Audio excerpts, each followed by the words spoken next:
Morning, welcome to Stevens. We're so happy you guys were able to join us. It happens to be a magnificent day. I hope you guys enjoyed coming to the campus, seeing the gorgeous views that we enjoy on a daily basis. We are going to tell you about the School of Business. We appreciate your time. So hopefully this will be a worthwhile visit for you and you'll learn a lot. And if you do have questions, we're going to have a Q&A session at some point, and then you're going to hear from our alumni afterwards. So you can hear not just from me, but from students who've been through it and see what their experiences are. Just introduction, my name is Joelle Saad-Lessler. I'm the Associate Dean of Undergraduates at the School of Business. This is Lindsay Hartilius. She is spearheading our outreach, and you'll hear from her plenty. So, okay, it's a fairly young school.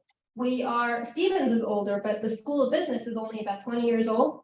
The benefit of that is that we basically learn and we optimize, and a lot of our programs are very much geared to making sure that at the end of the day, we position our students to get the best jobs. So whenever we created our programs, we created them in consultation with industry leaders to say, what do you guys want? We want to make sure we're giving you what you want, so that at the end of the day, we have a product that you will take and be happy with, and we have been successful with that. And that's something that when you have a legacy school that's been there for a long time, very hard to get things done because there's just so much bureaucracy. So we have a lot less bureaucracy. When we need things, we get things done. It's nice, okay? The school is fairly small. Right now we have 750 students total in the School of Business over 4 years. So we're averaging about 200 students per year. Class of 2022, this is hot off the presses. Average starting salary is $83K, okay, way above the national average. And that's just an average. So it does differ across the majors. We're going to talk about that a little more. We have relatively small classes. We have very specific majors that are really cool. You're going to hear about that in a second. We have amazing facilities besides this magnificent building, which is a dormitory, and it has so many beautiful things, including, meeting space, etc. But we also have in the Babbio building, which is really the home of the School of Business, which you're going to end up there. We have 2 Hanlon labs, which are basically financial labs, okay, which house 24 Bloomberg terminals. I don't know if you guys are familiar with Bloomberg terminals, but that's anybody working on Wall Street. That's where you get your data. So you really need to be very, very familiar with how to use the Bloomberg terminals, and our students do, because we give them those terminals. Those terminals are not cheap. They're a fortune, and there's 24 of them. We also have a SMIF program, which is student managed investment fund, where basically we allow students to run a sizable portion of the school's endowment under the tutelage of somebody who's a hedge fund manager. But they get real life experience. They actually mimic what goes on in a Wall Street job in the school. So again, at the end of the day, when they go for interviews, the employers are just like, whoa, we don't have to teach this person anything. They can hit the ground running, which is very nice, okay? We have the Craft Center, which is relatively new. It's really, we got funding a huge amount of funding from the National Science Foundation to create a FinTech center to do research in FinTech. And what's nice about it is basically it's funded by, NSF gave us seed funding, but the idea of it is to bring industry partners who each pitch in a lot of money, and then that way they say, okay, we want research on this, right? And we have the students who will do the research. So this is all, the research is being done by faculty, by master's students, the undergraduates can be part of it as well. So this is gonna end up leading to a lot more internships, jobs also. So this is a phenomenal opportunity for us. When students come to the School of Business, they're here for 4 years. In their 4th year, there's a capstone, which is the Senior Design Project. In the Senior Design Project, basically, we have 3 tracks. Students choose whether they want to pursue consulting or an entrepreneurship or a research track. Most of our students end up doing consulting. So what we do is we actually hook up with real companies who want a consulting project for free. So if you guys work at employers who would like free consulting, contact us. We have really smart 4th year School of Business students who are working in teams of 5 under faculty each one, and they basically take on whatever project the company wants. They work on it all year, then they present their findings. So it's really an awesome opportunity for the employers because they're getting free consulting services from people who are almost on the job market. So that's the consulting track. Entrepreneurship is where if students want to actually start their own business, that'll be their project for the whole year, again, under the tutelage of a faculty member who will guide them through the process. And then the research track would be specifically to do research with a faculty member, hopefully to get publication. So these are all, it's a capstone because we like to think we've trained you, we've given you the skills, and this is now applying those skills so that when you're graduating, you know, we did what we were supposed to do. We gave you the skills to be able to hit the ground running. Okay, we're going to delve more into all of these things. So, skipped too far. Hold on a sec. One. Okay. Some of the benefits of School of Business at Stephen is our location. Our location is tremendous, besides the fact that it's actually magnificent. So you're basically close enough to New York City to have all the fun of New York City, but you're far enough to have a calm place, okay? That is safe and calm and chill, and you can just enjoy gorgeous views without the noise and the nuts and everything. But the beauty of it is that you have all the employers right across the river. Literally, I teach classes where I have students who say, I'm gonna have to leave early, I have an internship interview. Okay, beautiful. They literally will go for half the class, hop on the path, boom, they're in the internship, they come back for the next class. Super, super close. Also, you have a lot of employers who, we have speakers, so we're able to tell them, come to campus to speak. Not a big deal for them because they can just hop on. Also, we have recruiters, they'll come. It's so close, right? And then the beauty of it is, like I said, it's a small town feel. It's a super cute town. I don't know if you guys are familiar with Hoboken. You can walk around. It's really beautiful, very cute. But you're literally at the tip of New York City. So you could just go whenever you want, go to a Broadway show, museums, whatever. Come back here. So it's a very nice place. Okay. The types of places that our students get internships, by the way, 90% of our students graduate having had one internship. Okay. 65% have had 2 internships, meaning sophomore year and junior year. And 35% have managed 3 internships, okay? The more internships, you're building a resume, you're getting exposed to different things, you're getting to see what it's like, you're going to figure out what you actually want so that you don't end up at the end of 4 years, I don't know, I'm not sure, okay? Which, painful, but my daughter's boyfriend in that position. Now he's like, well, I'm not going to. But anyway, it's okay. It doesn't bother me. Okay, we have also paid happen here. Okay, we do have a virtual research program in the summer. So basically, for any students who don't manage an internship, they try to come on. We try to hook them up with a faculty member to do research. Again, at the end of the day, what happened? Is this better? Yeah, you can hear me, right? So the idea is, at the end of the day, we want to make sure that the students have something on their resume for every summer, because you don't want to have a student who the employer comes and says, "What did you do?" "Oh, I don't know, I went to the beach." No, so you want to make sure that it's a strong resume so that you end up getting a job. Remember, at the end of the day, and I want to just say this as a parent, okay, I've sent kids to college. I know what a sticker shock it is. So at the end of the day, you have to think of it as an investment. Does it pay off? When I'm putting all this money, I want to make sure that it's an investment that pays off, okay? We can only justify our existence as a private school if we can show you the return on our investment, okay? If you don't see the return, students are not going to come back. So we have to show that return, okay? As opposed to other places, not going to say what they are, but the cheaper alternatives, they really couldn't care less, because you know what? If you don't like it, you don't have anywhere else to go. So nobody is going to help you. Nobody is going to care. We have to care. We have to make sure that the kids get the return, because they're not going to come back. That's it. So just keep that in mind. Okay. So again, we have the summer paid research program. We have 2 very tremendous things in the School of Business.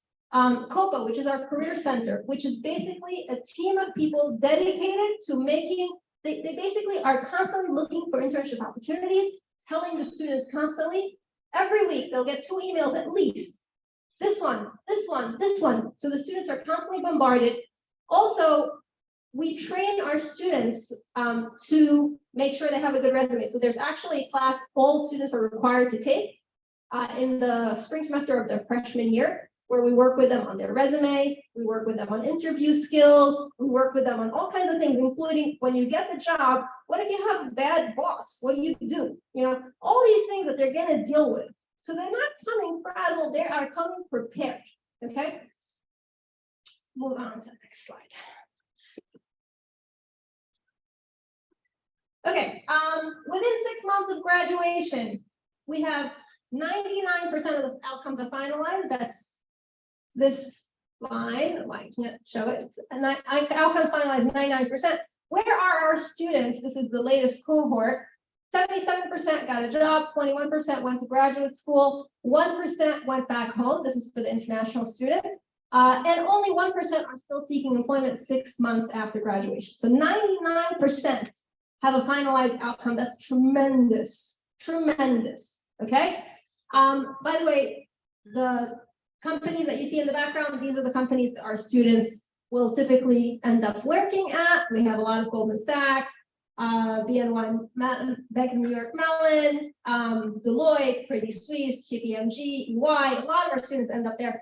Of the different graduate schools our students went to, you got Columbia, Vanderbilt. A lot of them actually stay at Stevens for a master's program, Carnegie Mellon. So we do have really good outcomes. In terms of national rankings, number 14, return on investment for a 20-year net return. Career placement, number 13. Number 12 for mid-career salaries. For gender equity in starting salary, number 2. Okay. Top 15 for internships. In the US News, we are leaping in the rankings. The US News Report ranking does not reflect what we really offer, okay?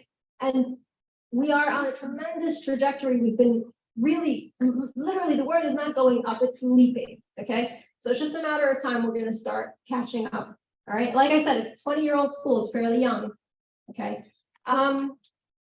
Did I mention we're AACSB accredited?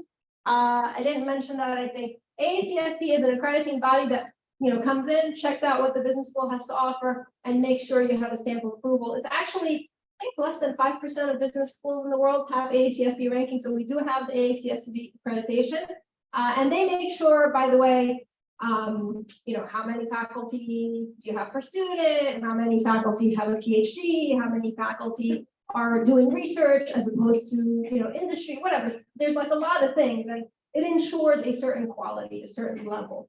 Okay, and so it was very important for us to get that accreditation because we're young to be taken seriously. But at the end of the day, what you care about is you're putting your kid here, they're getting a job, and then you can sleep easy. Okay, like I said, in 748 undergraduate students, we have 1648 graduate students. Most of them are master's students. Actually, I think there's a slide later, but a lot of our students will opt to get a master's. We have an accelerated master's program where you can do for 1 more year, get a master's, walk out with a master's. A lot of our students actually come in with a tremendous number of AP credits, so they can graduate with the master's in 4 years, but whatever. So they do have a lot of opportunities. Undergraduate to student faculty ratio 8:1. We have 90 faculty members full time. We're actually hiring like crazy. Okay. We have 3 PhD programs, 13 master's programs, 8 undergraduate majors, and let me tell you more about the majors. Okay, these are the undergraduate majors in the School of Business. We have our largest major is business and technology. Okay. We have accounting and analytics, information systems, marketing, innovation, analytics, economics, management, finance, and quantitative finance is the second largest major that we offer. Okay, so there's 8 majors altogether. Okay, I'm charging this baby, so I'm not sure. That's what. Let me see. Maybe it charged enough. Oh, oops. Yeah, I think it did work. Okay, now the business and technology major that I told you about, that was a really cool major.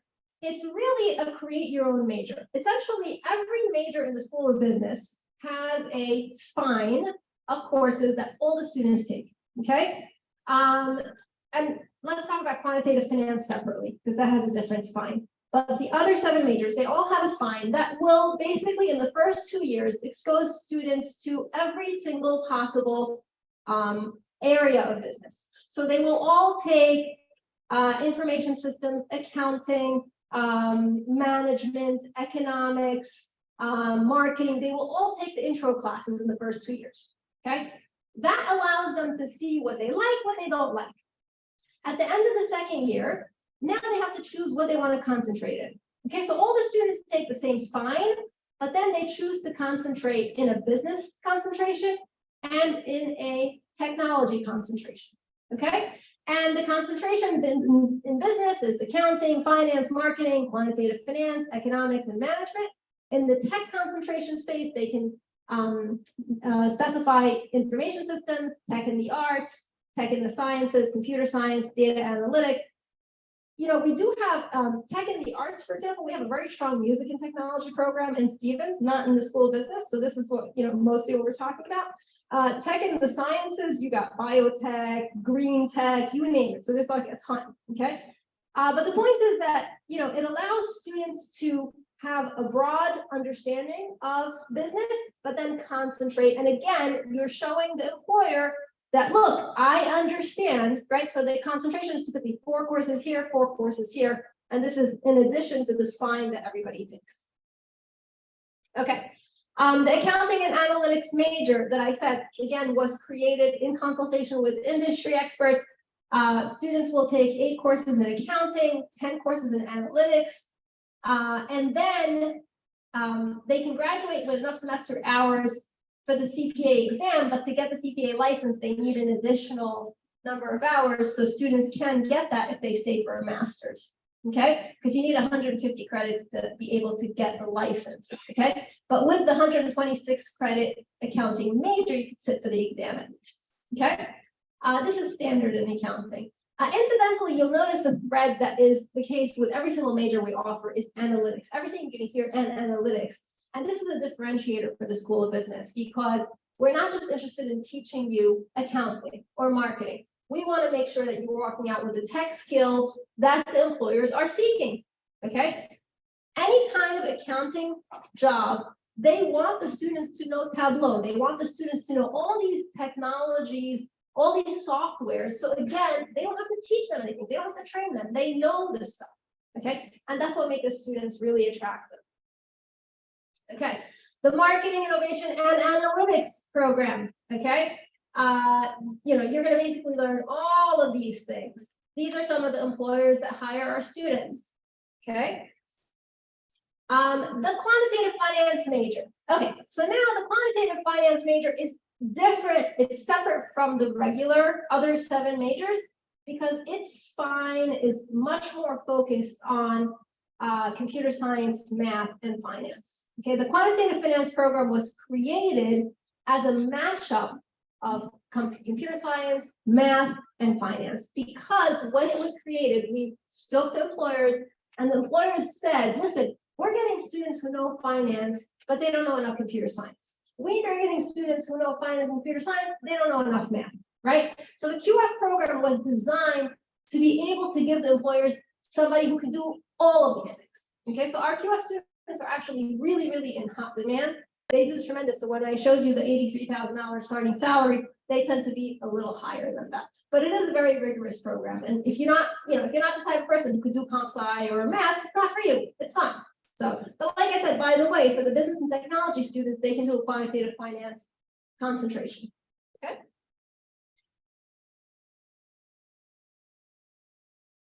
What happened? Oh, this is one of the. Okay, thanks. The Smith program, this is where I spoke to you about, you know, students managing part of the endowment of the university. We're not allowed to say how much of it, but it is upwards of $500,000. it started with about 100,000. I will tell you for sure it's over 500,000 right now. Hands-on student run. Basically, the students under the tutelage of the faculty member who happens to have his own hedge fund, they will basically the 2-semester sequence. They actually interview the next cohort. They choose who goes in. It actually carries credit, so it's a 2-semester sequence with credit. Okay, but typically, let's say I think it could be an analyst or different types of positions, and for each one, you have to choose exactly which industry. It literally mimics exactly what's going on in Wall Street in these types of positions. Okay, very cool. A lot of the students who've been in Smith, they can't speak enough about it. It's like a life-changing experience for them. Were you Smith? Okay, so she'll tell you a little bit more about it. Okay, career outcomes. This is our career COPA, our team that ensures that your kids do get the placement. They offer one-on-one appointments where they'll review the resume, they'll give you industry advice, internship advice, job leads. We have a lot of alumni connections. Our alumni really love the school. Look at these guys. On a beautiful Sunday, they came over here. We're not paying them, okay? Tremendous career resources, career consultation. Okay. The Center for Student Success, I did not mention this before, but this is actually tremendous. In every other school, when you come into college, they hook you up with a faculty advisor to help you figure out which classes you need to take, okay? In almost every situation that I've spoken to an undergraduate, they'll be like, oh, well, I was supposed to take this class, but like my advisor didn't realize, so I got screwed over. Oh, well, that sucks. Okay, so basically we created a career center where we have people who only do advising, okay? Their job is to make sure that you dot every I and you cross every T. That's it. You want to do this major? This is what you need. Are you missing something? We want to make sure you follow up because we don't want you to fall behind. We want to make sure you graduate on time, okay? So when we hook you up with a faculty advisor, it's not for purposes of figuring out which class you're taking. Your faculty advisor is to give you some career advice, to tell you, I'm not sure, is this for me? What kind of lifestyle? That they can tell you. Okay, that's what the faculty advisor is for. And if you don't meet up with your faculty advisor because your faculty advisor was away or something, it's not the end of the world. Because at the end of the day, it comes to registration time, you're going to the Center for Student Success. In addition to that, they'll, for example, they actually track the students. They will ask faculty, is anybody in your class falling behind? Did anybody stop showing up for class? Is anybody having difficulty? We refer these students directly to the Center for Student Success. They follow up. What's going on? Do you need a tutor? What's happening? Is something wrong? Okay. I like to think of this as you're entrusting us with your students. We take that responsibility very seriously. Okay. We need to make sure that the students do okay. And we do have situations where there are crises and we need to be able to handle that. And that's something that as a parent, again, it's comforting because you're sending your child away. You need to make sure that there is somebody looking out for them, okay? And I just want to say separately, whenever we have an email for a parent, I get phone calls from parents. I answer those phone calls, okay? I'm not even joking. I answer those phone calls. My kids who, God forbid, they should listen to their mother and come here. My daughter, we emailed the Dean of Family Services and we didn't get a response. Are you kidding me? I'm literally at like 9 o'clock at night. You need help, you call, you get an answer. It's a small school. We are very sensitive to that. We recognize we're all parents, we recognize the value, we recognize the investment, the immense investment you're putting, and we value that and we honor that. Okay. All right. Here are our alumni. So yes, so thanks so much. Okay, so maybe just wait. So I'll start out, and again, to echo what Joelle said, I asked 6 alumni to do the panel, not thinking that all 6 would say yes, and this is amazing. So thank you so much. You guys are the best. So anyway, all right. So Natasha Rye, class of 2019, business and technology major. She currently works at FanDuel, and her title is product owner. Johnny Callahan, class of 20, good old class of 2020, fun year to graduate. Business and technology major. Works at EY and he's an innovation consultant. He's going to tell us what the heck that is. Okay, Jen Searing, class of 21, quantitative finance major. She works at Protiviti and is a risk and compliance consultant. I have Wallace Tuscarelli, class of 22, quantitative finance major. She currently works at JP Morgan. She started in July and she's a private banking analyst. I have Tina Ahuja, I hope I didn't mispronounce your name, class of 22 as well, business and technology, J. Crew. She just started at J. Crew. She's a sourcing systems analyst. And last but not least, I have Anna Mishevsky, sorry, of course. Class of 22, accounting analytics major. She currently works at Deloitte as a risk and financial advisory analyst. Okay, so this is our alumni panel. One thing that we didn't cover in the presentation was study abroad opportunities or internships abroad. So that's why I'm going to have my panelists here. We're going to cover it now. So we have, I think, at least 3 alumni in the panel that had studied abroad.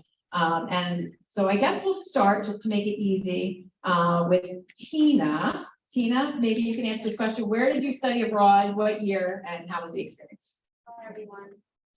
I studied abroad in Strasbourg, France. I studied abroad my sophomore year. It was actually January 2020 until March 2020 because it was right before COVID hit.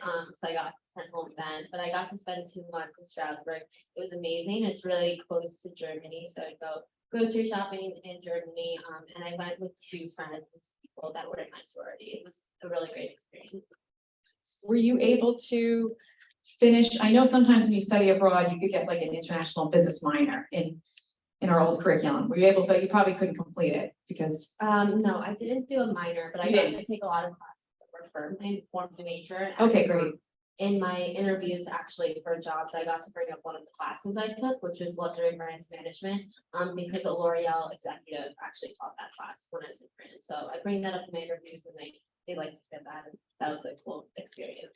Awesome, thank you. Okay, Jen, you're next because, so we have something called the Pinnacle Scholar Program. So when you apply to Stevens, if you're in the top of the applicant pool, when you're admitted to Stevens, they're going to tell you you're in the Pinnacle Scholar Program. One of the benefits of the Pinnacle Scholar Program is our students get $5,000 a year that they can either do research with the professor over the summer or they can study abroad. So Jen is going to elaborate on her experience. Yeah, so I actually was very involved in the Pinnacle program. There's a lot of different perks throughout the year, but I also was able, like Lindsay said, to use that money during the summers to both study abroad, work abroad, and do research. So I can briefly talk about all of them. I'll try not to get on too long. But my summer between freshman and sophomore year, I studied abroad in Lima, Peru. The first month I was there, I was taking classes at the Universidad del Pacífico. And I also was living with a family while I was there who spoke no English. So that was fun. And then the second month that I was there, I was actually like working with like a nonprofit equivalent to help women specifically in the area, like specifically who hadn't received like a super high level of education, be able to be like marketable for certain jobs. So that was a really cool experience.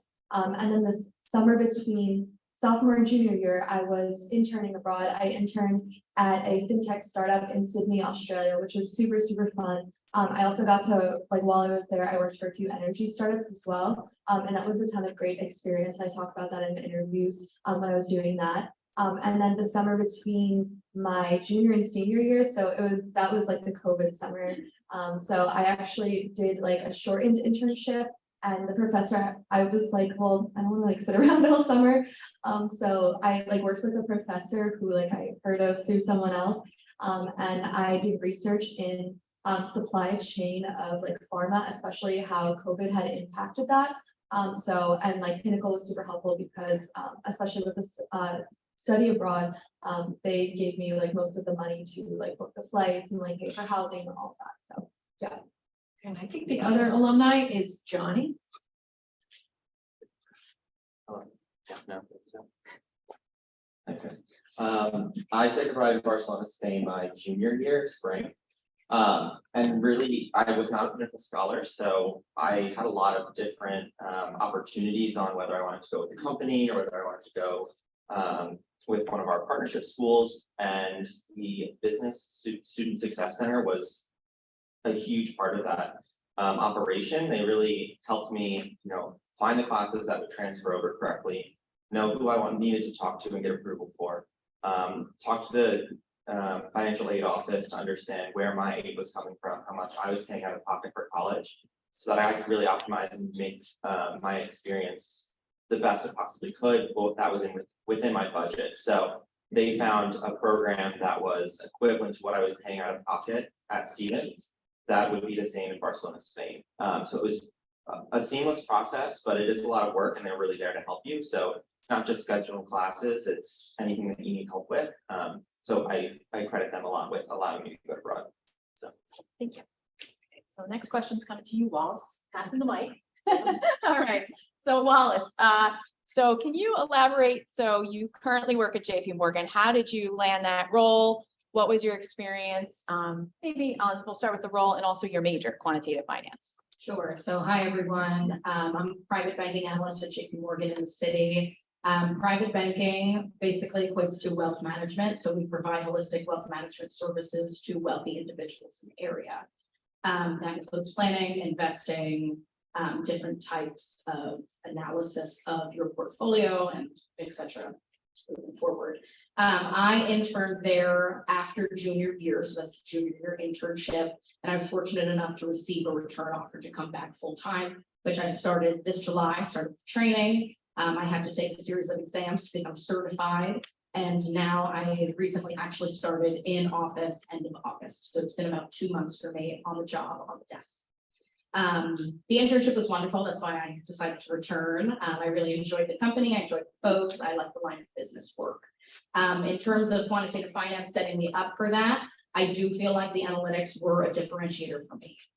Coming into private banking, which tends to not be incredibly quantitative or analytical on its own, having that leverage and knowledge of my own, being able to apply it to these financial, I guess, principles that you work with on a daily basis, really, I feel, give me a leg up on the job and in interviews and whatever you're looking forward to do that is just in the finance realm. Folks, peers, co-workers that don't necessarily have quantitative degrees or anything in that fact, combining analytics into our programs as we do here. There's just a different, I've noticed, level of process of thinking. You see it, how people approach and try and solve problems. So I credit school for that, because I feel very well equipped to be able to solve whatever kind of problem I need to in the workforce. Is there another part of that question? No, that was it. You covered it. Thank you. All right, wonderful. Thank you. Sure. Yeah. All right, Natasha, you're next. Okay, Natasha. So you started, after graduation, you had a consulting role with a consulting company, and now you transitioned to FanDuel. So can you talk to a little bit about your day-to-day and your role? Because I love that we have such a diverse set of employers on this panel. So yeah, can you? Yeah, of course. So yeah, for those of you who don't know what FanDuel is, it's a primarily sports betting, and like sports gambling, with casino business gambling company, basically. I work on the tech side for them, specifically for their daily fantasy product. So as a product owner, I'm essentially, to describe myself, as like the middleman between software engineers and like the core business and our users. So essentially, anytime we're releasing new features, sort of work to sort of be that voice of the customer, and work with the engineers to sort of get that developed. Actually, what helped a lot in my interview process for that was kind of being able to voice the fact that as a former business and technology major, I can sort of straddle both sides of it and be able to communicate with different stakeholders, both on the more technical and engineering aspects of things, but also be able to then communicate that to, more senior leadership and stakeholders, and things like that. But yeah, so my day-to-day is really just, being able to support and balance both sides, and help us release new features. Okay, so I'll start with you. Is there any advice you would give to the high school students here about how to make the best of their future college experience? Maybe you could draw upon some of your experiences at Stevens, what you got involved in outside the classroom. Yeah, definitely. So yeah, I would say definitely try and like use your first couple of years to sort of be as not overwhelming, but like, as involved as you possibly can, because I feel like that's how I met so many of my friends and peers that I'm still friends with today, like 4 to 5 years post-graduation. So yeah, I was involved in Greek life in Stevens. I was involved in an organization called Stevens Thon, which is a 12-hour dance marathon that raises money for Children's Medical Network hospitals. I was a school of business ambassador which is why I'm still so involved as an alumni today. I think that's like pretty much like the core. I was involved in the Indian Undergraduate Association as well.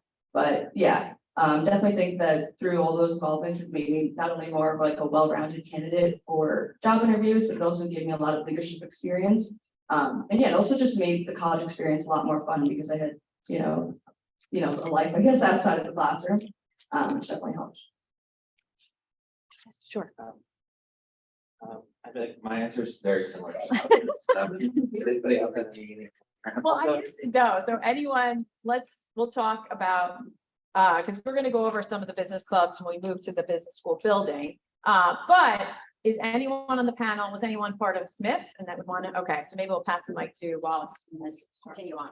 Just to elaborate on your role in the Smith and how it all works. Smith, like Lindsay and Joelle had mentioned, it was an incredible experience, definitely pivoted my career interest towards finance, towards investment management, towards banking, that kind of finance. Because finance is very large. So when people say, oh, I work in finance, that can mean literally 80,000 things. But Smith is a 2-semester course, as said. And the first semester you come in, you're an analyst, you're placed on one of our sectors that could be energy, utilities, consumer staples, healthcare, etc. You perform equity research within your little team, 2, 3, 4 folks on your little team, on your sector. And throughout the semester, you do equity research on companies within that sector and you pitch them to the senior management members of the fund, which are also students, but in their second semester that have the opportunity to interview to become leaders of the fund or senior management. So you pitch 3 companies over the semester. Sometimes the fund buys into them, sometimes they don't, sometimes it's not good timing and they buy into it later after you've left. But the practice is that you're understanding company valuation, equity valuation. You're understanding how to analyze these companies, what folks on Wall Street, what folks in finance do to assess and analyze. And that carries over into my job, maybe to other folks' job as well, or different jobs that we're not even in. Right, so it's great analytics, but it's also great exposure to what a financial services job might look like. Second semester, I was on senior management committee. I think I was I think there was operations. Listen, not to slight my experience because it was wonderful. It's just been a little bit of time now. It was back in 2020 for me. And if you'd like to add.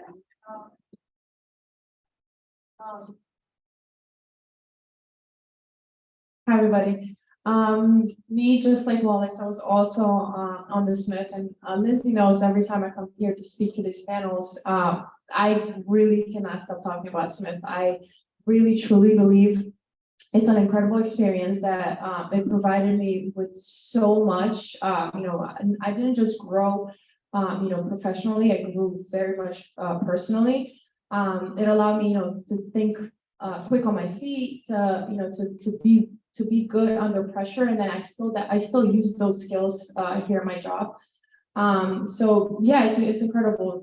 Just like Wallace mentioned, the first semester you really you're placed on that team. You work with another analyst, and that experience working in teams is incredible.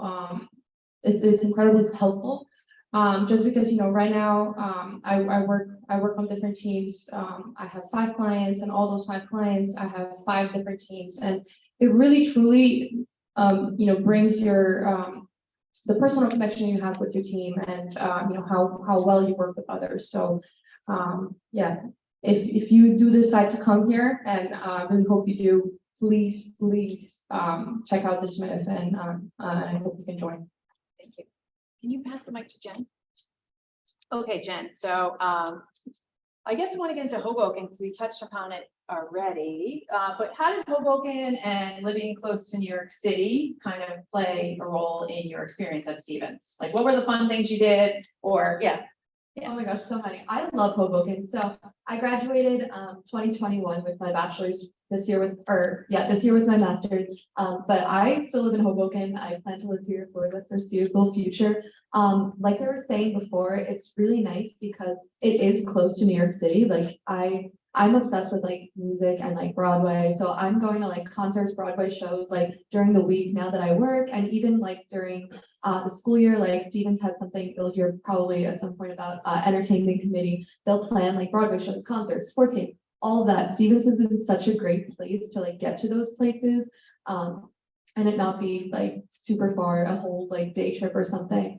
So I love getting to do that, but I also like being able to like take a step back and like not having to live in like the busyness of Manhattan and like Hoboken, depending on where you live too, is like a pretty like chill, quiet place. There's a ton to do, so you can be a part of that, or you can also like, I can go to bed early and not have to deal with like hearing people screaming outside. So yeah, I love Hoboken. There's a ton of cafes. There's so many restaurants. When you're 21, there are a lot of bars when you're 21. There are lots of parks. There's a ton of dogs. If you guys even today's a beautiful day, I recommend like walking along Washington Street. You'll see so many dogs and like sometimes you can pet them.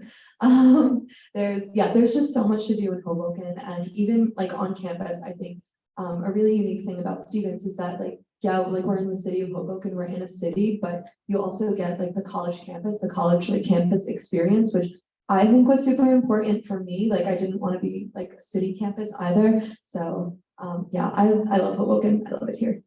Thank you. Okay, so at Stevens, there's over 150 clubs and organizations. Some are industry related, some are ethnic, some are religious. As far as business clubs, we'll have students that represent the clubs when we go over to the business school building. But these students were all when they were students, they were all very involved. So we have things like Stevens Women in Business, Phi Beta Lambda. We have a fashion club called Fashion Association of Marketing and Entrepreneurship. So maybe we go down the line and talk to your experiences of in these clubs, because they're active clubs, they run their own events, they bring in their alumni.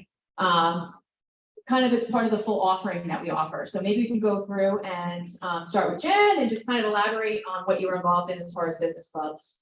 Yeah, so I was actually involved in like a ton of clubs across the board at Stevens, and like there's so many cool opportunities. But in terms of business clubs, I was professional chair and president of Stevens Women in Business.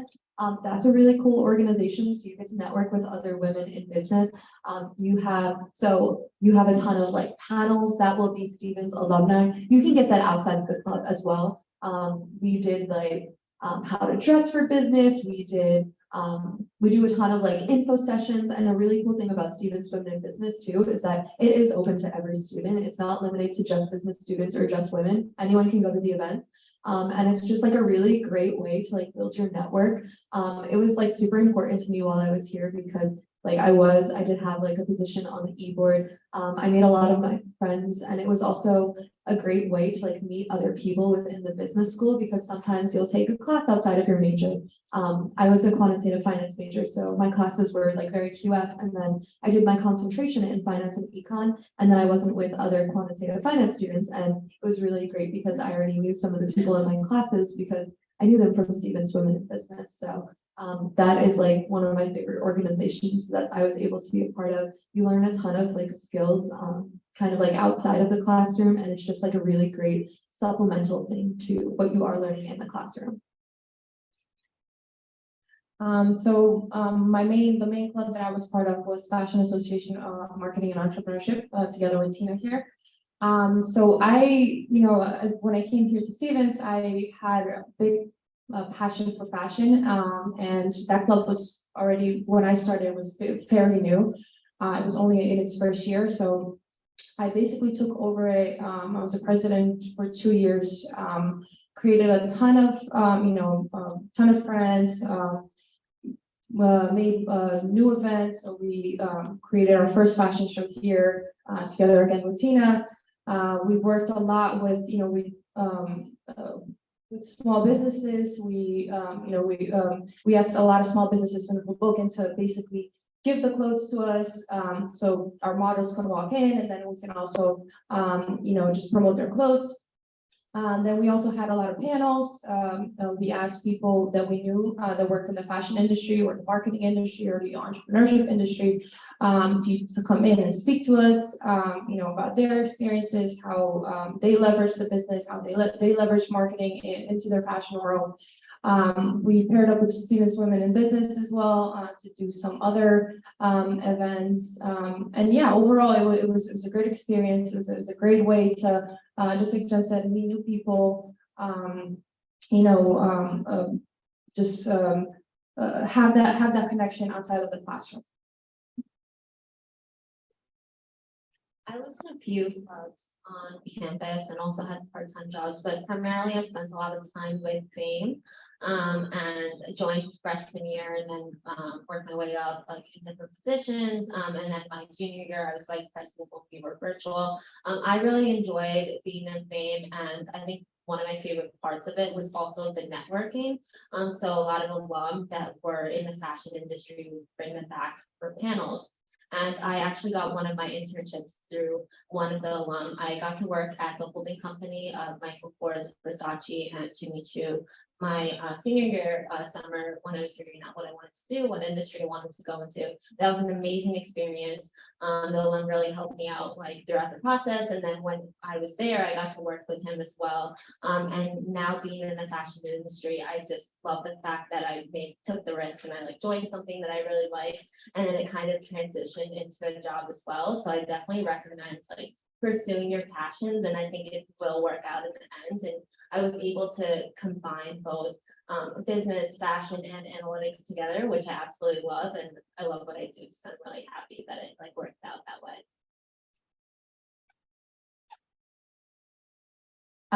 Hi again. I was in Smith, as well as I believe junior, maybe my late junior year, I was co-founder of Rocket Fuel Ventures on campus, which I'm not exactly sure what it's morphed into now, a few years later, but it was the campus's first venture capital centered organization club, which you don't hear much about. You know, we talk about investment banking, we talk about finance, we talk about consulting, we talk about et cetera, but not so much on the private side, on the private equity, the venture capital side. So myself and a few other folks co-founded, which initially was very small, just based on education to students about what VC and PE are, how to analyze them, what startups look like from start to finish, start to funding rounds, seeding rounds, what that looks like moving forward. And it was educational for me as well, found in that, having a curiosity and building and or starting organizations on campus is incredibly easy. We have X amount, we have hundreds, maybe not hundreds, but 150 plus kind of a thing. So it's very easy to start a club, start an organization, and then learn through that process yourself while doing it. You have a natural curiosity, take that to the next level, find folks who are also interested and run with it. And there's clubs also, club sports, you'll learn about that, I guess, probably on your tour, but that's a whole other thing. Club hockey, there's a snowboarding club, there's all kinds of things. So yeah, this is just focused on business. So go ahead. Yeah, I was very involved. I may say too involved during my years here, but specifically the business school. I was part of a lot of the same organizations that they had talked about, as well as the Professional Business Society, Phi Beta Lambda. They hold a lot of the same information sessions that all the clubs do, which is great to get a lot of diverse people. I think one thing that isn't necessarily a club would be Lindsay's office, the COPA office, which stands for Corporate Outreach and Professional Advancement. They helped me when they were students, and they're still helping me. This is a shameless plug as well. And again, I'm not going to be paid for this. So so similar to how the Student Success Center helps you while you're at school internally, this office helps you externally. And they hold information sessions, I would say, even more often than the clubs. And they get industry leaders as well as the recruiters in the door, which is really helpful to network with them, because that's how you kind of get across that first line of virtually applying to a job. So I found that to be incredibly helpful. And they're also there to help you with, the small soft skills that you don't necessarily get from classes. I've walked in there a ton of times, ended up working for them to make my life easier, so I didn't have to walk all the way there. And it was really great they've gotten me almost all of my internships. So I can talk about that later, but. Sure, yeah, so to add on to what Johnny's employer, EY, was on, COPA ran an event on Friday, 2 days ago. And Johnny's employer, EY, was here with about 10 people from EY, and it was a 3-hour event, and they did resume review for our students. They did a speed networking session. They did a mock interview session. So COPA, is running events. So we have a Central Career Center that runs events maybe on a larger scale. They run like the giant career fairs, and that's all happening at Stevens. But that's open to all students, whereas we have our own little business school career center that runs their own events. So yeah, so just they're happening all the time. There was one 2 days ago. So Thank you. thank you. Yeah, in terms of things I was involved with students or business school wise, pretty much much similar to everyone here. But the one thing that I will touch on was, it was also like a mentor through the School of Business. I think through one of the clubs and stuff like that. And I think that that was something that I both benefited of as a mentee, but also later on as a mentor. So it would sort of help younger undergraduates with either like as they were applying for internships or, choosing between classes or things like that. Johnny was a freshman, I was his mentor, which is why we have pretty much the exact same resume. I think Anna, when I was working for EY, I spoke with Anna when she was looking for big four companies, and sort of helping her through, showing a day in the life of what it was like to actually be a consultant. Even now, actually, as an alumni, I still serve as a mentor for current undergraduate students. So undergraduate students will reach out to me either for like what it is like in my day-to-day, questions about, classes and things like that, which definitely takes me back a couple years. But yeah, it's definitely something that I benefited from as a current student or as a student, and now like to sort of give back. So I'm going to start with Jen. This question to you, Jen. Favorite class or favorite professor? Like, so we talked about extracurriculars, studying abroad. Let's talk about the actual, what happens in the classroom. Yeah, so like I said, I was quantitative finance major, so that is math, computer science, finance. By taking like classes in all these three areas, I realized I like had a passion for data analytics, which is why my master's, which I did in 1 year, was in business intelligence and analytics, and the class that kind of like sparked that. I don't know, I guess Wallace would have taken QF 200. Did you have Anderson for it? Yeah, so we had Professor Anderson.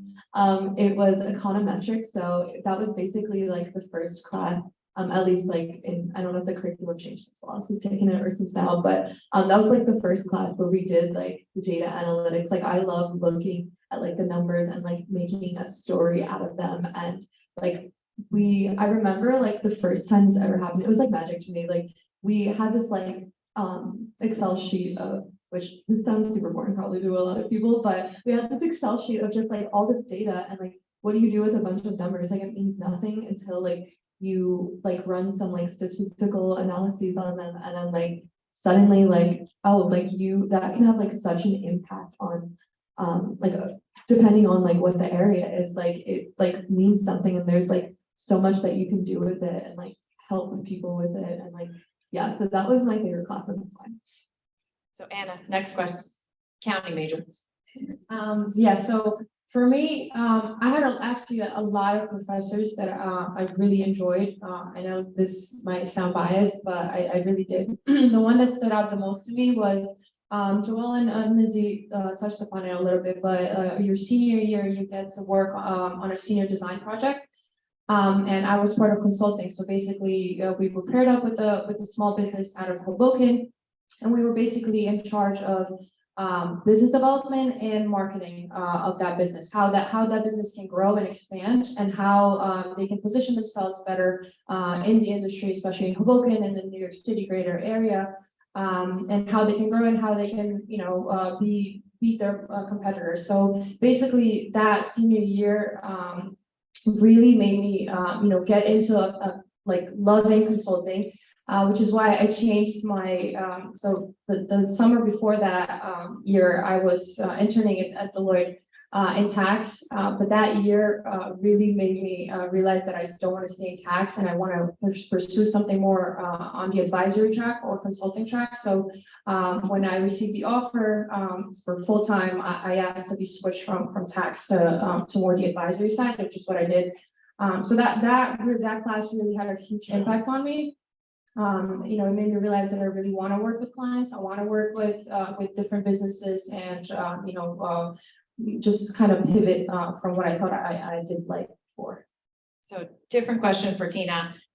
Tina, you're next in the lineup. How did you end up here? How did you end up at Stevens? Why did you pick Stevens? Like, how many schools were you looking at? Maybe you were just looking at Stevens. If you could share that experience. Yeah, sure. So I was looking at several different schools. I applied to many of them, but I actually did a pre-college program. So Stevens does offer a pre-college program, which is essentially you have a week here at Stevens beforehand. And I was in the business program because I wanted to know like what kind of business I should go into. And I didn't know I was going to end up at Stevens. I used it kind of as like way to get to figure out which type of business. But when I was on campus and we had a lot of different activities and we got to also take lots of classes too, I really enjoyed the time here and I absolutely fell in love with Hoboken. And so I decided that this was the one. And then I essentially just applied and then it worked out. And that's basically how I got to Stevens. And like, I'm so grateful that for that journey and the path, the fact that it worked out that way. Anyone else in the panel want to take that one? How'd you end up here? Thank you. Hi, I was incredibly picky with my college search. I was looking at other like similarly ranked, similarly tiered schools in the Northeast, so you could probably make a couple guesses as to what they were. And everywhere we toured, my family and I, there was something that bothered me. Like one close to Philadelphia-ish had a large highway that like runs through basically half the campus. That's gonna be a problem. Like that's me, that's logistical, but I didn't like that. And then we'd go and I'd be like, I don't know if I love the curriculum. I don't know if I like the vibe here. I don't know if I see myself not even fitting in, because you can fit in anywhere, but thriving, growing, wanting to enmesh myself in school. We come here, and my mom's family friend had come here, like that she had met through her work. And like, oh, go check out Stevens. I'm from New Jersey, so it was relatively close. I'm like, I don't want to go to school in New Jersey. I'm like, mom's too close, it's an hour away. We come here, and I remember my mother, because she makes fun of me for it, but this turned out to be an amazing experience. I came here and I was like, you know what? Nothing's really bothering me. Nothing's really bothering me. And it was something that I recognized that, this is a great fit, we're gonna give it a shot, got in, and this was, I applied early decision. I'm sure we've spoken about that with you with admissions, and it's just been wonderful so far. It's turned out really well for me.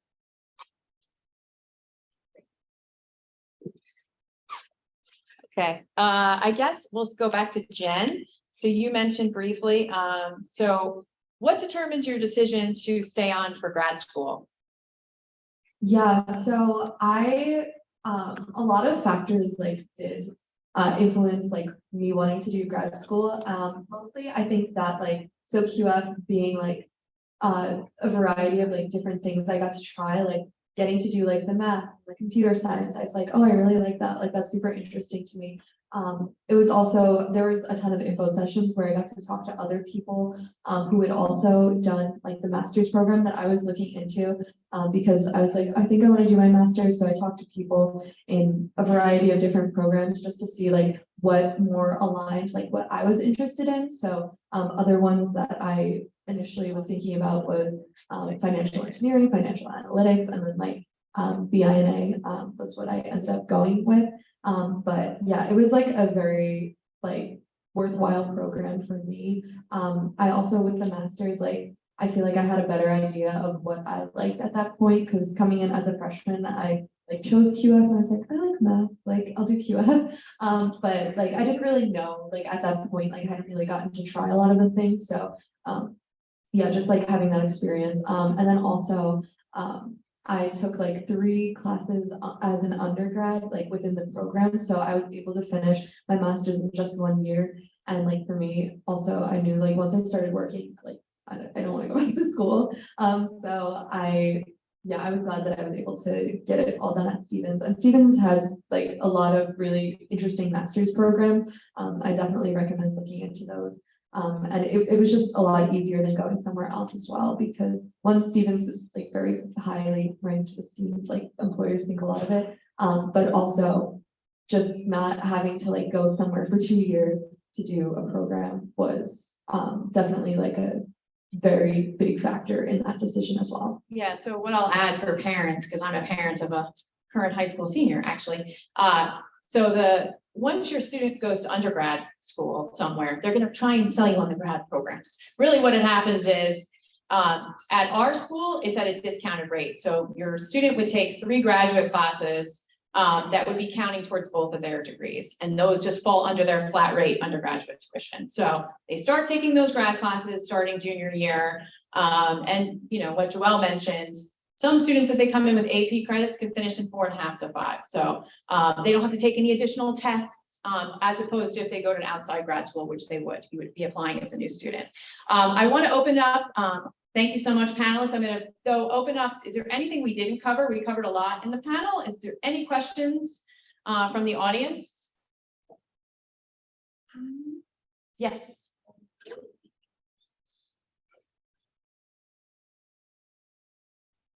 So the study plan that we created is a 3-year study plan if you have 8 AP courses. So, I mean, that's a lot. So, so if you have 8 AP courses, the only AP course that won't transfer in, if you're a quantitative finance major, we don't take AP statistics because it has its own custom class called like quantitative methods and statistics. The other thing that Stevens doesn't take as a whole is something called AP capstone research, which is a 2-year research program in high school. It just doesn't equal anything at the college level, but any other AP courses, you have to get 4 or 5 on the exam. So like in the business, you know, as far as microeconomics, macroeconomics, if you talk any languages, we're going to take it all in. It's just those 2 that are tricky, stats and, but if you're a business and technology major, stats works. So we took AP stats. Yes.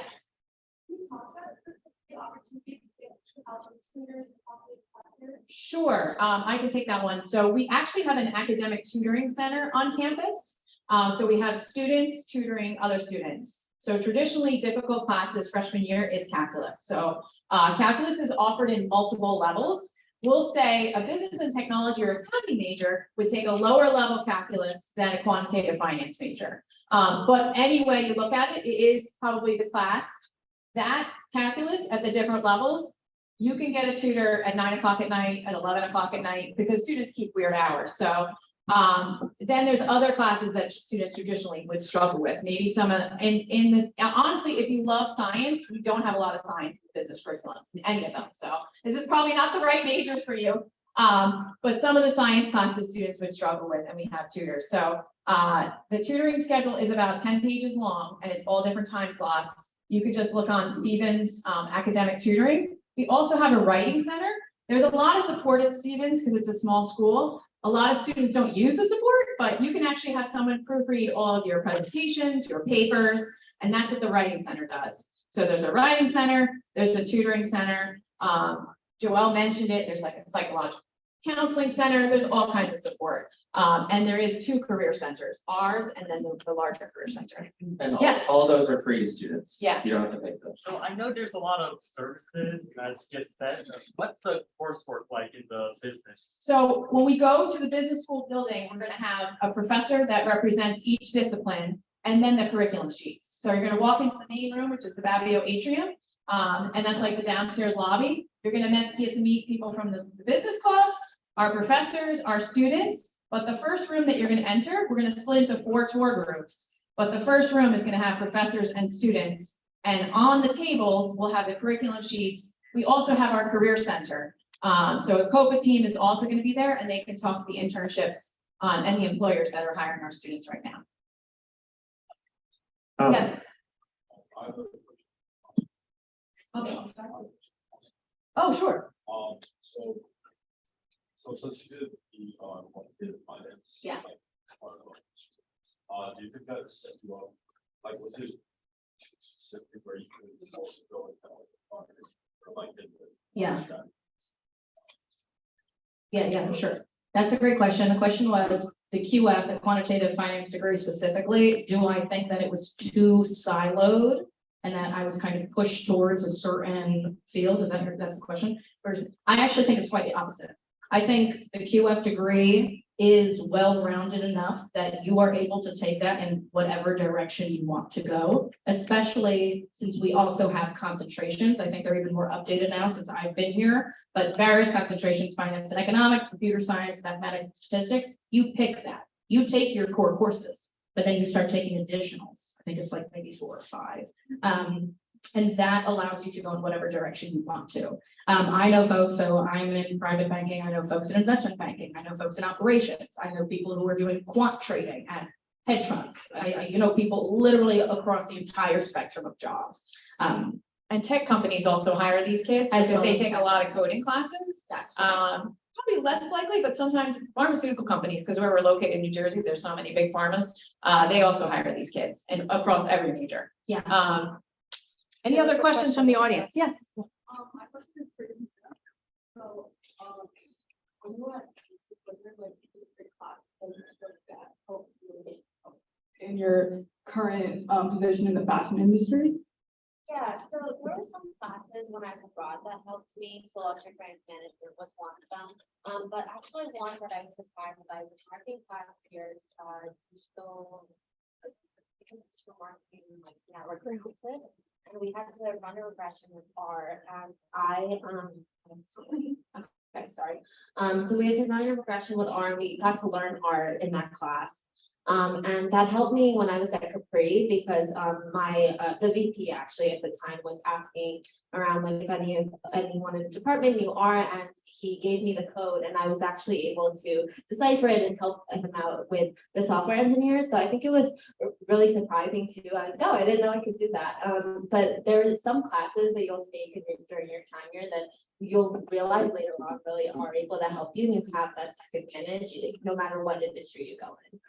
So definitely there were some classes that helped me, and overall I really liked how I was able to merge in that direction. Questions?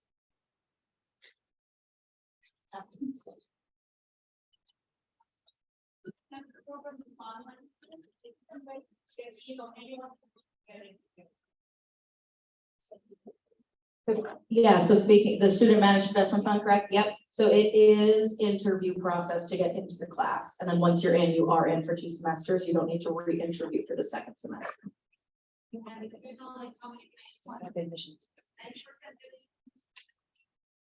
I'm not sure exactly on like the rate at which folks get in, or like the admissions rate, but it's about the size of the class. So typically, when I was here, I'm pretty sure right now the number is higher, but typically we would get over 100 applicants. And honestly, only about 20 or actually 15 would get in. And to your question, a lot of the interview process is actually very, very, very similar to what Wall Street does.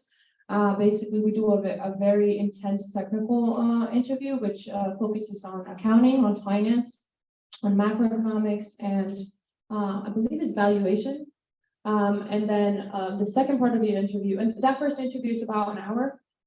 So you sit down with the senior management, which is the second semester people, and you just present your pitch, and you get asked all those questions in all those 4 areas. And then your second part, which is another half an hour, is behavioral. So just like on Wall Street, you don't get into all those specific great companies like JP Morgan, the Goldman Sachs, solely on your technical knowledge. We also need to know that you can fit in, behavioral, you can work with people, you can take critique, you can improve and perform. So very similar to Wall Street.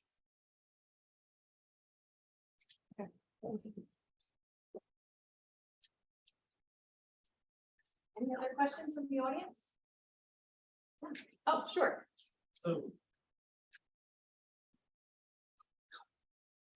So to the alumni here, what were your favorite things to do on campus, off campus, that sort of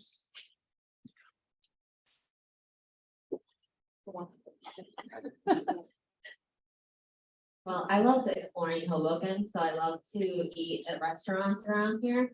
Also, I oftentimes had like some sort of part-time job, and it's really easy to get a part-time job either through school or on campus as well. I worked at like a food company, it's no longer here, but it's called Feed a Bit, and I did marketing for them. So I had a camera and I would like take pictures. So like if you're looking for part-time jobs, since it's a really friendly neighborhood and community, and there are a lot of small businesses, oftentimes they will take students on to help them out, either as a server or working marketing, anything like that. Also, I was like through the 4 years was like a professional babysitter. So if that's like something you're interested in, like that they also have that, because it's like a really friendly neighborhood. So there are a lot of good opportunities, yes, to have fun and everything, but also like part-time jobs so you can afford to continue to have fun around the world.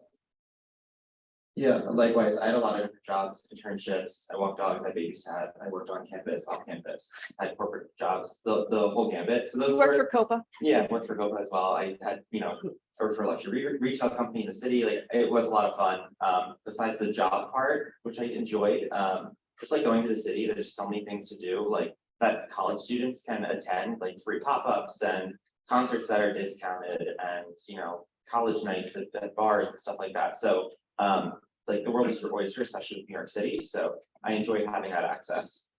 Yeah, also, I don't know if, like, I'm sure you guys all have hobbies outside of like business that you are obviously interested in. So for me, I love music, I love singing. So I was in 4 different music groups on campus. I was also super involved in my sorority and I'm very into philanthropy as well. So I was philanthropy chair of my sorority. So between music and that, and as the business clubs as well, and then on top of classwork, I had a lot to like keep me busy on the weekends. So there really, I feel like there's no excuse for being bored at Stevens. Yeah, just a plus one on the brief life part. I was president of the sororities here.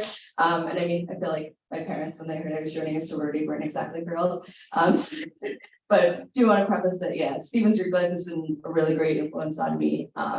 Both while I was in college and postgraduate. I still live with one of the members of my sorority now. And yeah, it was both like a really great leadership opportunity, but also like just having that community. I think like a couple of us were in different sororities and fraternities on campus, and like it was just nice to sort of have, like, there was just really always something to do through that community. Yes, yes. You make it sound so easy. What was that hard part?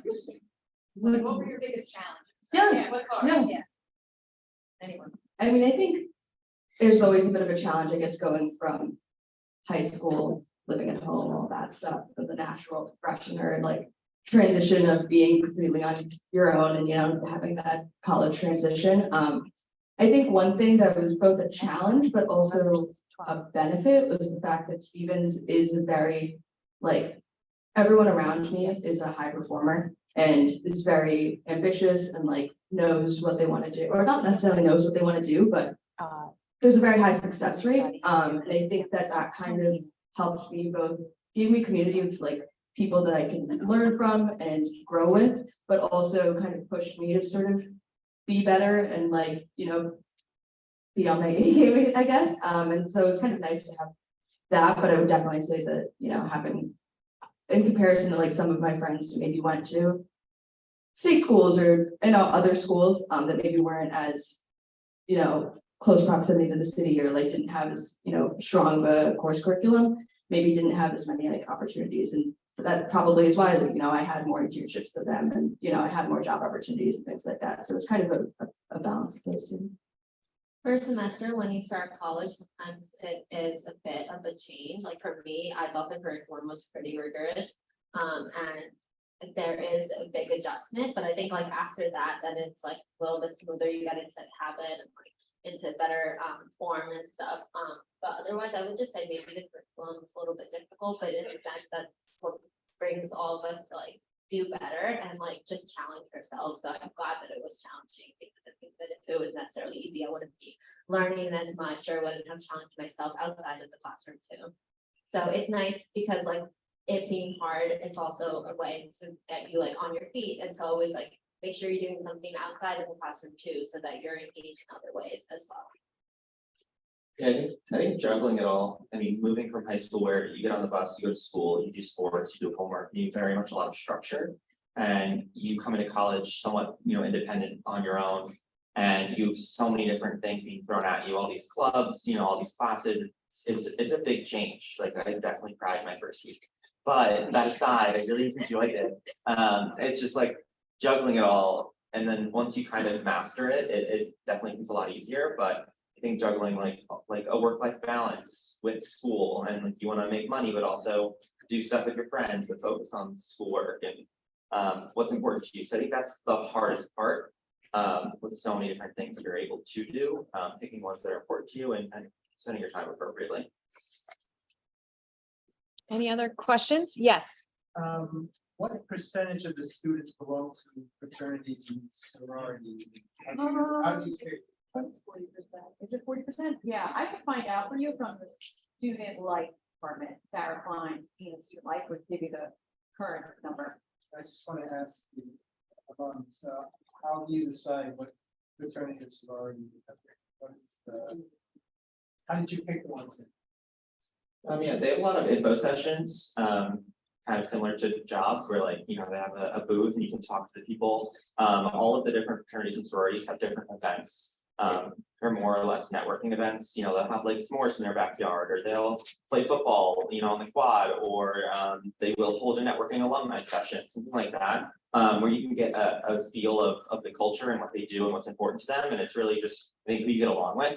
I think Greek life at Stevens is not something that you have to do socially to be involved, which I thought was really important. I ultimately decided I wanted to be a part of Greek life. I think it's kind of like picture perfect Greek life, because a lot of people care about your grades and a lot of people are working very hard. They're here for school, but it is nice to have a community aspect and more, built-in social aspect as well. So I think that was important to me. I didn't want to go to state school and go to Greek life, like it scared me. So like I think my parents felt the same way. So I think here it's something that you can do, and I encourage it because I was part of it, but not something you are forced to do to be involved socially. So initiation wasn't scary. No, I lived here for 20 years. I just moved out a year ago. It's not scary. So I live across the street from all the Greek houses. So it's a tame version of what, it's not the stuff in the, the headlines of the news. None of that, it's a tamer version. Yes. Speaking of work-life balance, no one talked about sports. We have it. Sometimes we do, but yeah. So yeah, I wasn't playing for the school, but I did play volleyball when I was in high school, so I really wanted to continue that. I joined the club volleyball literally my first day here, not even the first day of classes, first day of the orientation. I actually met a lot of incredible girls, just because in business school is a little smaller. So I really wanted to branch out and meet people. So that club volleyball gave me structure, continued my structure from high school, that transition. And two, like I met incredible friends that I'm still friends with, incredible people that I'm still friends with. So it's a lower commitment than practice every day, like how high school was, but it would be twice a week, like 2-hour practices, and then we would have tournaments to different schools. I've been to TCNJ. Where else? I've been to multiple schools. I just totally forgot. I'm blanking out in the schools now, but we would have tournaments every few weeks. So that was another kind of way to to escape and just go somewhere else. So we're Division III for sports. Admissions will probably cover this more on the recreational side, but we do have a Division III for sports. I think probably the most popular sport as far as fans is men's soccer. So my son, who's a high school senior, drove from our little beach town we live in to go to see the soccer game last night. So definitely that's probably on the fan side, the largest, really filling the audience. Any other questions? Yes. Are you allowed to? Yeah, so when you apply to Stevens, you pick your top 2 majors on the Common App. And yes, the answer is you're going to be admitted to that major. You usually have to explain why you want to switch your major. But yes, from our, and admissions will probably cover this too, from our perspective, if we have 8 majors, so the Bachelor of Science in Business covers business and technology, regular finance, accounting, information systems, those 7 of those 7 majors. And actually taking pre-calculus in high school is fine. For quantitative finance, you have to take calculus. They're looking for strong scores. They'll go into this and kind of what our deadlines are, the application process.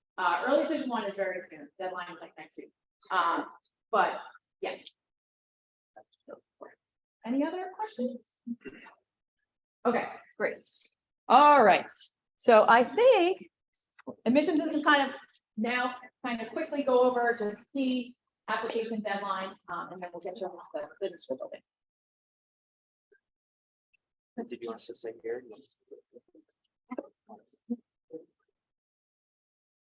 Thank you so much.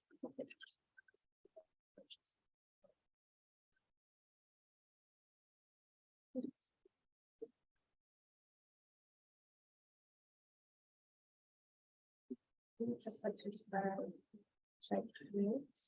yes, we're gonna plug that in.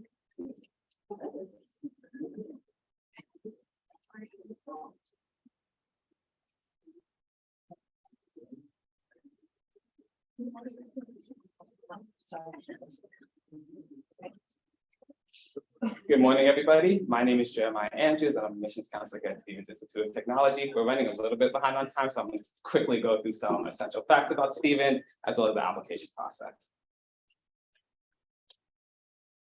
Can you hear me better now? Yep. So welcome to Stevens Institute of Technology. We were founded in 1870 by the Stevens family. The family is known for being entrepreneurs, engineers, and innovators. They're known for the invention of the first American steam ferry, as well as the first American locomotive that they call.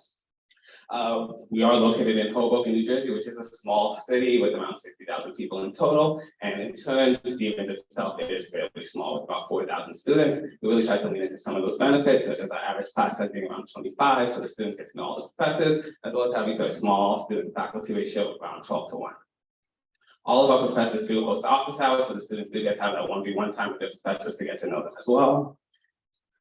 Here are some of the majors that we have here. I'm not going to go over them. If you want to take pictures, you can.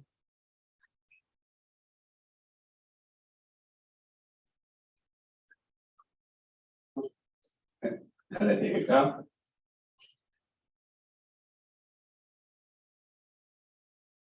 These are some of the opportunities for professional practice that we have. In total, all Stevens students, around 40% of them end up doing internships. For the business school, it is around 90% of the students who end up doing an internship. We do have some co-ops here, around 30% of our students do that, and some research where about 20% of our students do that. We also have a study abroad program open to students of all majors. Here are some of our career outcomes.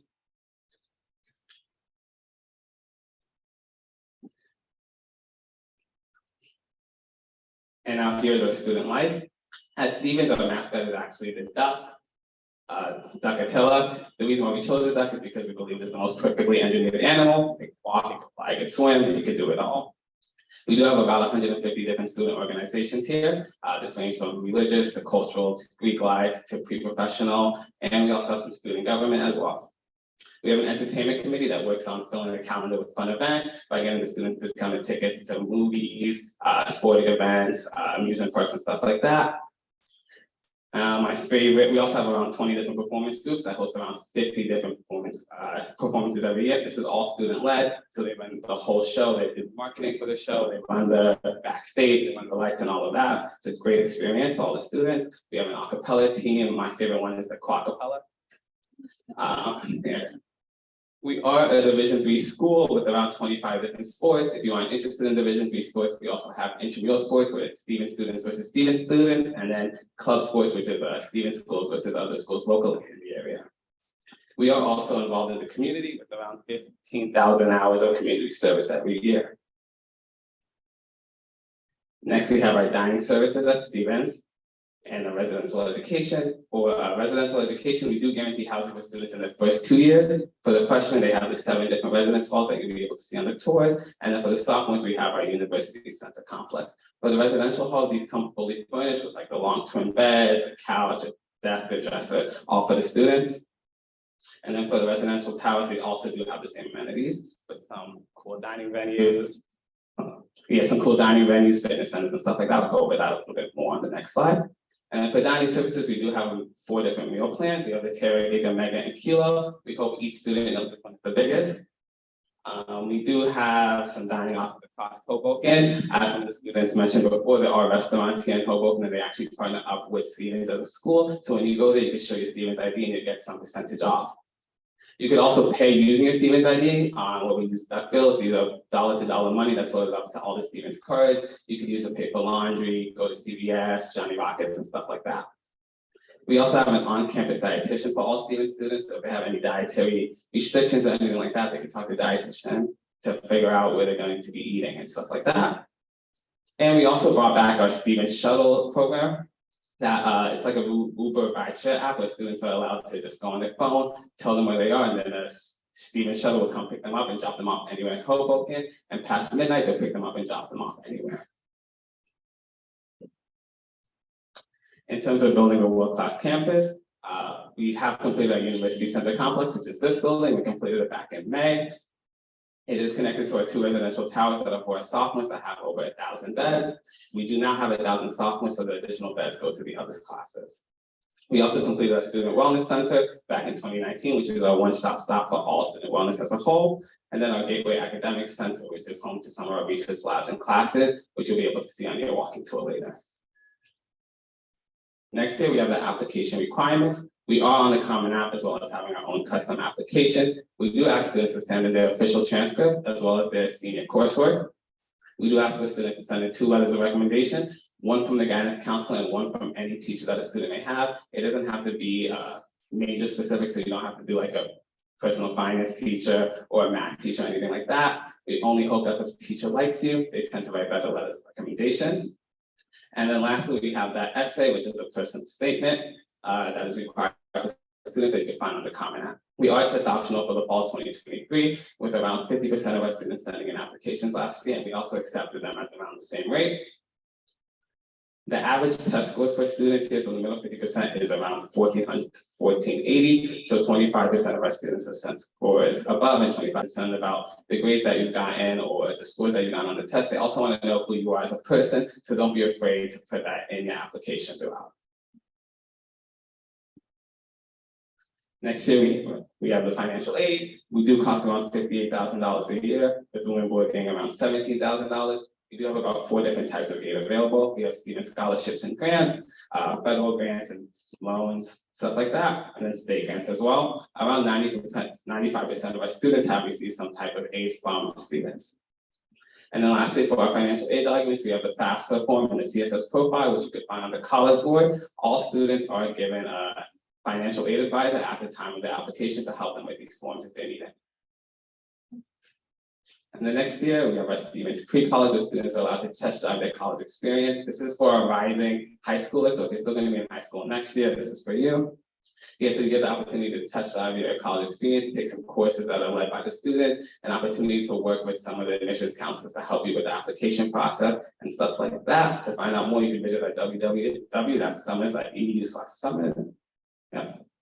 And if you have any questions, you can ask now.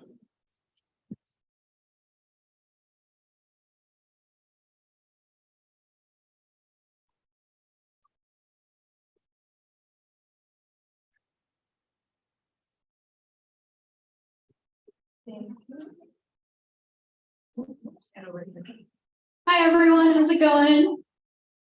Good. That's a little low, but good. We're already at almost. Awesome. So my name is Gabriela Coco. I'm the campus experience coordinator here at Stevens. So I help assist with our events, tours, anything that the undergraduate admissions team needs. You guys are just about to head out onto our business tour. I'm going to call our tour guides. We're going to split you guys up. Just stay in your seats. We're going to split you up by rows. So Victoria, if you want to come down and introduce yourself, please make sure you guys grab all